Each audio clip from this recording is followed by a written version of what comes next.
porque você pode, baseado na classificação, definir a prioridade de correção desses defeitos. Então, por exemplo, um defeito crítico é um defeito que vai comprometer o comportamento, o funcionamento geral da aplicação, eu resolvo imediatamente.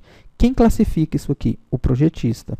O projetista, na hora que ele recebe o defeito, vai fazer uma análise, ele vai verificar e vai falar o seguinte: olha, implementador, você resolve imediatamente esse defeito porque a equipe de teste está parada, ou então o projeto está parado porque a versão que subiu para um ambiente de teste, ela apresenta esse erro que não permite ninguém usar mais a aplicação. Então, resolve imediatamente. Então, é dado uma prioridade na resolução desse defeito.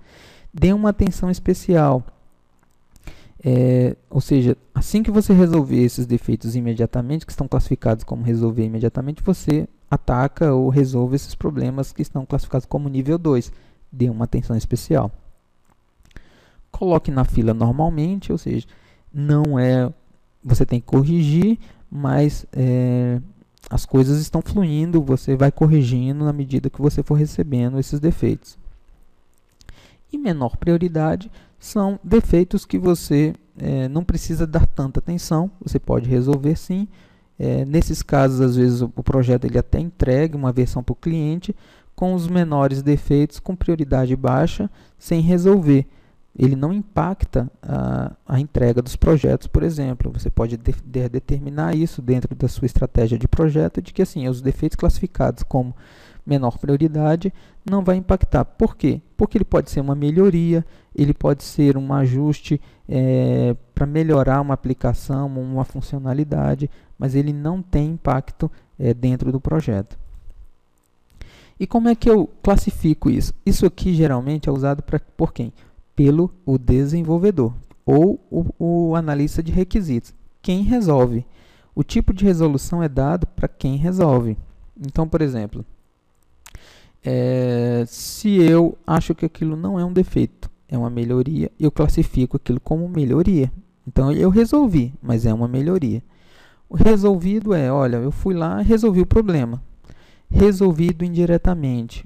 Qual é a diferença do resolvido? É que esse defeito ele pode ser resolvido com uma resolução de um outro, ou seja, eu não atuei diretamente na resolução desse defeito, mas na hora que eu resolvi um outro defeito, esse defeito ele foi resolvido. Foi implementado corretamente, o que? Isso aqui pode ser classificado, pode ser dado esse tipo de resolução pelo projetista ou pelo desenvolvedor, é o que? Isso aqui não é defeito. Então, foi implementado corretamente. Isso não é defeito. A equipe de teste abriu um defeito incorretamente, na minha visão, na visão de quem está corrigindo.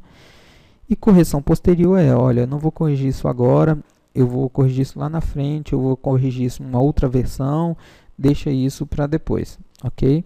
Então, são esses tipos de resoluções que você pode definir dentro do seu projeto, por exemplo. Por que que isso é importante? Porque você consegue criar algumas métricas. Por exemplo, melhorias. No final eu consigo saber quantas melhorias eu fiz no projeto. Essas melhorias elas podem ser depois contabilizado financeiramente ou não. Depende do acordo que você tiver com seu cliente. Resolvido significa o quê? O resolvido. O resolvido olha, realmente tinha defeito. Então, eu sei qual é o nível de qualidade que eu estou tendo no meu desenvolvimento. Resolvido indiretamente. É o quê? Quantos defeitos que foram abertos, mas que eu resolvendo só um problema. Às vezes é um problema de arquitetura. Um problema que eu resolvi na arquitetura resolveu vários defeitos de uma vez. Foi implementado corretamente. Isso aqui eu consigo também medir a minha eficiência de teste. Quantos defeitos que os testes estão falando que é defeito que não é defeito? Porque existe um tempo também que é consumido de análise. Então, com isso, você consegue ajustar os seus testes ou a interpretação que a pessoa pode estar tendo de uma funcionalidade. Então, ou está mal descrito, um requisito está mal descrito, ou a funcionalidade da aplicação não está sendo dedutível, não está sendo fácil de utilizar. Então, você pode chegar às várias deduções, a várias interpretações com esses números. E a correção posterior é, olha, existem vários erros que eu não vou corrigir, mas que estão aí para umas próximas versões, as próximas releases que eu vou lançar do meu produto. E quando é que nós devemos testar, né? É uma pergunta que a gente sempre faz. Quando é que eu devo testar? Só no final, no meio, no início? Quando é que eu tenho que ter uma equipe de teste? Então, o que toda a metodologia prega e a forma correta na prática de se realizar os testes é realizar teste desde o início.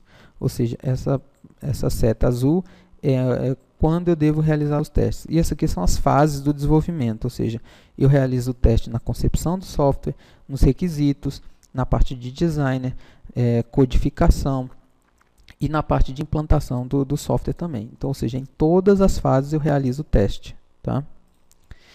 E como é que funciona o teste dentro do processo de teste de desenvolvimento de software da IBM? Então, observe só. Aqui é o Rational Unifying Process, que é um processo da IBM, e você tem aqui as disciplinas desse processo, ou seja, eu tenho aqui a disciplina de modelagem de negócio, de requisitos, análise de design, implementação, teste, implantação, gerência de configuração e mudança, gerência de projetos e ambientes. O teste é esse verdinho aqui, esse aqui é chamado gráfico das baleias, né, comumente conhecido como gráfico das baleias. Ele começa os testes aqui, ó, na fase de iniciação e passa por todas as fases do processo de desenvolvimento, ó, na elaboração, na construção, na transição, ok? É óbvio que durante algumas fases eu tenho mais consumo, mais esforço de teste, e em outras fases eu tenho menos esforço de teste, né? Então, ou seja, aqui eu teria que ter mais pessoas, aqui eu teria menos pessoas, aqui eu teria... E a cada fase eu tenho os meus objetivos de teste, tá? Durante os outros treinamentos, lá na frente nós vamos falar um pouquinho mais detalhado sobre o processo de teste dentro do RUP. E aí você vai saber que existem, para cada fase, existem os objetivos de teste. Qual é o objetivo do teste dessa fase de construção? Qual é o objetivo do teste nessa fase de transição? Okay? Então, para cada fase, você tem aí os níveis de teste e a quantidade de teste ou de recursos que você vai precisar para poder executar os seus testes de uma maneira adequada. Então, é isso aí. Essa aqui foi a parte dos conceitos básicos de teste de software. Para mim foi um prazer ensinar vocês sobre os conceitos, o que é teste, o que é homologação, por que é importante testar. Essa parte ela foi uma parte bem teórica, mas ela é de fundamental importância para que você tenha a sua base de conhecimento em teste de software para aprender as outras fases agora que eu vou estar ensinando para vocês. Ok, pessoal? Muito obrigado pela presença de vocês, muito obrigado por você ter prestado atenção em cada item dessa aula. Um abraço e até logo!